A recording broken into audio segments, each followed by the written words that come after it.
C'est ainsi que se termine la première partie de la saison de la Ligue 1, en tout cas en faveur du PSG comme étant l'équipe leader avec 40 points, Nice avec 35 points, Monaco 33 points, Brest 31 points. Donc le Paris Saint-Germain qui s'est imposé face à l'équipe de Metz, 3-1, doublé de Kylian Mbappé et un but de Vitinha. Donc Vitinha qui est non seulement buteur mais également passeur. Et de l'autre côté, on a également Kangindi qui est passeur sur le but de Vitinha. Donc, c'était un match plutôt intéressant. En première période, c'était vraiment timoré. Okay. Donc, du côté de Metz, ils n'ont vraiment pas essayé de tenter quoi que ce soit. Ils avaient tellement peur qu'ils ont fait le bloc bas et ils ont profité de 2 ou 3 petites actions pour pouvoir s'en sortir, mais c'était pas assez bon. Okay. Ils n'étaient pas venus vraiment avec l'idée de faire du mal au PSG. C'était plus pour conserver le score et avoir un point, au moins un point et rentrer. Mais heureusement, en deuxième période, le match a vraiment commencé en faveur du PSG. Okay. Donc, dès le début de la première période, Vitinha a vraiment fait taire les joueurs de Metz en marquant le premier but. Et ensuite, ça va s'enchaîner avec Kylian Mbappé pour le deuxième but. Et ils vont facilement revenir au score. Okay. Donc, ils vont facilement revenir au score pour... à 2-1, on a vu un autre visage, il faut quand même le dire.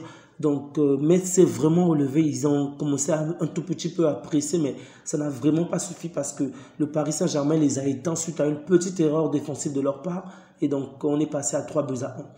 Le deuxième but de Kylian Mbappé est vraiment magnifique, vraiment magnifique. C'est vraiment un très beau but qu'il a enveloppé, je crois, pratiquement hors de la surface ou au début de la surface. Et le deuxième but, c'est suite à son deuxième but, c'est suite à une récupération. Donc, avant que le gardien ne récupère la passe de son défenseur, ben, il se met entre les deux, il récupère la balle, élimine le gardien et marque. Donc, j'ai quand même trouvé ce match assez intéressant et je pense que le fait qu'il est, déjà même avec ces 2 buts, on voit qu'il n'était vraiment pas dans l'axe parce qu'il les récupère pratiquement du côté droit, je crois, du côté droit pour marquer. Donc, c'est déjà un point marquant.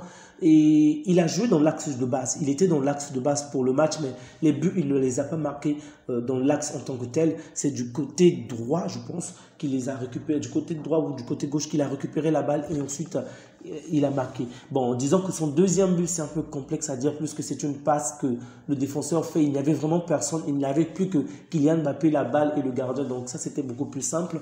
Mais le premier but, son premier but à lui, c'était vraiment pas au centre qu'il l'a fait. Donc, un match plutôt intéressant. On a vu de très bonnes choses. Une fois de plus, Danilo me satisfait vraiment. Danilo me satisfait avec ses performances défensives. Mais le problème est également le même avec le PSG. Sur les coups de pied arrêtés, cette équipe n'est vraiment pas forte. Vraiment pas forte.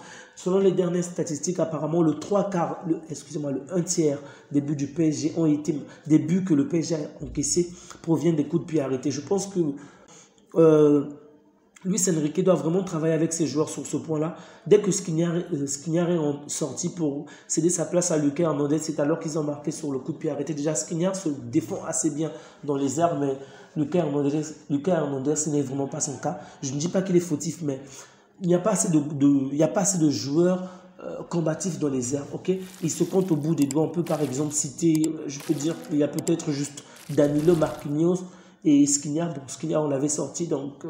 Le reste, ils ne sont vraiment pas doués dans les airs. Donc, ce n'est vraiment pas évident pour le PSG. Sachant bien que Donnarumma également n'est pas très fort lorsque la balle est en l'air. Je ne parle pas de sa ligne, mais lorsque la balle est en l'air et qu'il faut se battre avec des joueurs, Donnarumma n'est pas très fort dans ce domaine-là. Je pense qu'il devrait s'améliorer. Bon, voir Donnarumma aujourd'hui, il n'a pas commis de boulette, je dois le dire. Ouais.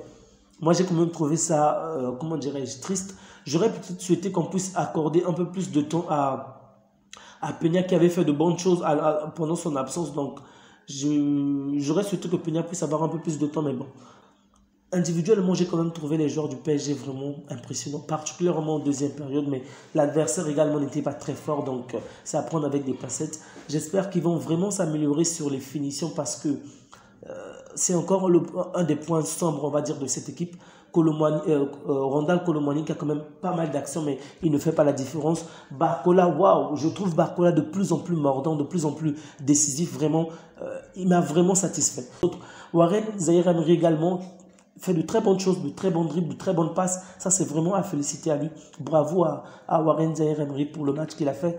Kangindi avec les passes, c'est encore bon, mais je pense que offensivement, je m'attends plus de sa part. Vitinha qui a fait un bon match. Comme vous le savez certainement, c'est l'anniversaire de Kylian Mbappé aujourd'hui, donc il a fêté ses 25 ans. Donc en fin du match, Ethan Mbappé également est rentré pour jouer avec lui. Et c'était tellement impressionnant. Donc dès qu'il touchait la balle, on criait, on poussait des cris de joie pour le féliciter. Et je pense que c'est vraiment positif, ça ne peut que l'encourager. Je pense que les journalistes français auront pas mal de choses à dire parce que je crois que c'est après le deuxième but de Kylian Mbappé, oui, son premier but, il va carrément saluer Luis Enrique, je pense. Et lors de son premier but, Luis Enrique, c'est vraiment... Il n'était pas en extase, mais il a crié de joie et s'est tourné vers son public, vers son vestiaire pour dire qu'il était impressionné par ce but. Donc, je pense que ce sont des images plutôt assez intéressantes par rapport à ce que le Paris Saint-Germain traverse en ce moment pour éviter qu'on puisse encore diviser le groupe, donc avec les journalistes qui prennent des raccourcis intellectuels. Je pense qu'en regardant ces images-là, ça peut être très bien. Ça peut être que de la com, je précise. Ça ne peut être que de la com, mais c'est toujours bien de montrer une image unie, solide. Ça fait toujours plaisir. Donc, un match plutôt intéressant. Bravo à ces joueurs qui ont montré de très bons visages. Donc, le PSG termine cette première partie en étant premier. N'oubliez surtout pas de liker, de vous abonner, de partager. Ça me fait toujours plaisir de pouvoir compter sur votre soutien. Prenez bien soin de vous ainsi que des vôtres. Et n'oubliez surtout pas 500 abonnés avant la fin de l'année. Je compte sur vous. Prenez soin de vous ainsi que des vôtres et passez une agréable soirée. Que Dieu vous garde. Au revoir.